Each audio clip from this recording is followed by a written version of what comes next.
হরে কৃষ্ণ দর্শক বন্ধুরা, আশা করছি আপনারা সকলেই ভালো আছেন।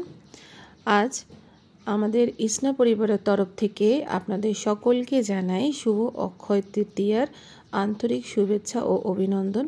বড়দের জানাই সশ্রদ্ধ প্রণাম এবং ছোটদের জানাই অসংখ্য ভালোবাসা। আপনাদের আশীর্বাদ এবং ভালোবাসা নিয়ে আমাদের পরিবার যেন এইভাবেই এগিয়ে যায়, এটাই আমাদের কামনা।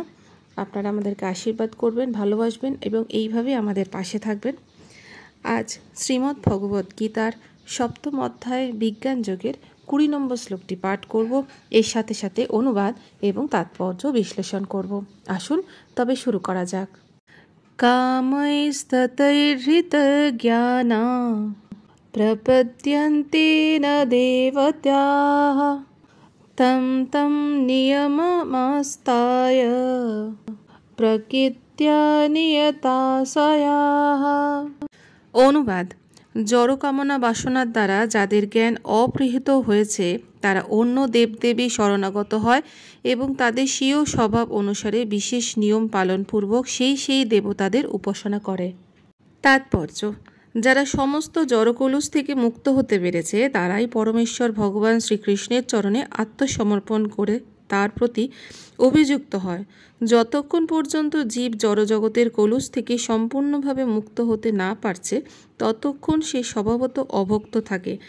কিন্তু এমনকি বিষয় বাসনার দ্বারা কলুষিত থাকা সত্ত্বেও যদিও কেউ ভগবানের আশ্রয় অবলম্বন করে তখন সে তার ততটা বহিরঙ্গা প্রকৃতির দ্বারা আকৃষ্টও হয় না।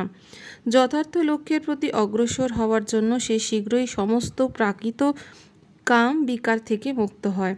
শ্রীমদ্ ভগবতে বলা হয়েছে যে সমস্ত জড়বাসনা এবং কামনা থেকে সম্পূর্ণভাবে মুক্ত শুদ্ধ ভক্তই হোক অথবা প্রাকৃত অভিলাষযুক্তই হোক অথবা জড়কলুষ থেকে মুক্তিকামীই হোক, সকলেরই কর্তব্য বাসুদেবের শরণাগত হয়ে তার উপাসনা করা।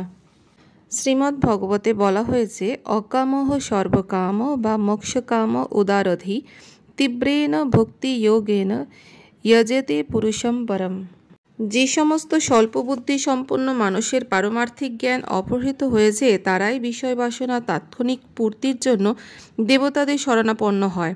সাধারণত এই স্তরের মানুষেরা ভগবানের শরণাগত হয় না, কারণ রজ ও তমগুণের মতো নিম্নগুণের দ্বারা কলুষিত থাকার ফলে তারা বিভিন্ন দেবদেবীর উপাসনা করে।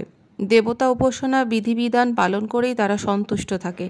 বিভিন্ন দেবদেবীর উপাসকেরা তারা তুচ্ছ অভিলাষের দ্বারা মোহচ্ছন্ন থাকে এবং তারা জানে না কিভাবে পরম লক্ষ্যে পৌঁছাতে হয়। কিন্তু ভগবানের ভক্ত কখনোই এই পরম লক্ষ্যে থেকে ভ্রষ্ট হন না।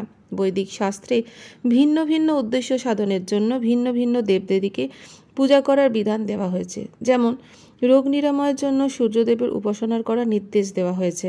ফলে অভক্তরা মনে করে যে বিশেষ কোনো উদ্দেশ্য সাধনের জন্য দেবদেবীদের ভগবানের থেকেও শ্রেষ্ঠ। কিন্তু ভগবানের শুদ্ধ ভক্ত জানেন যে ভগবান শ্রীকৃষ্ণ সবকিছুরই অধীশ্বর। শ্রী চৈতন্য চরণামৃতে বলা হয়েছে যে একল ঈশ্বর কৃষ্ণ আর সর্বভৃত্য। তাই শুদ্ধ ভক্ত কখনোই তার বিষয় বাসনা চরিতার্থ করবার জন্য দেবদেবীর কাছে যান না। তিনি সর্বতভাবে পরমেশ্বর ভগবানের উপরে নির্ভরশীল থাকেন এবং ভগবান যা কিছু প্রদান করেন তা লাভ করেই তিনি সন্তুষ্ট থাকেন। তাহলে দর্শক বন্ধুরা, এই ছিল আমাদের শ্রীমদ্ ভগবত গীতার সপ্তম অধ্যায় বিজ্ঞান যোগের 20 নম্বর শ্লোকের তাৎপর্য।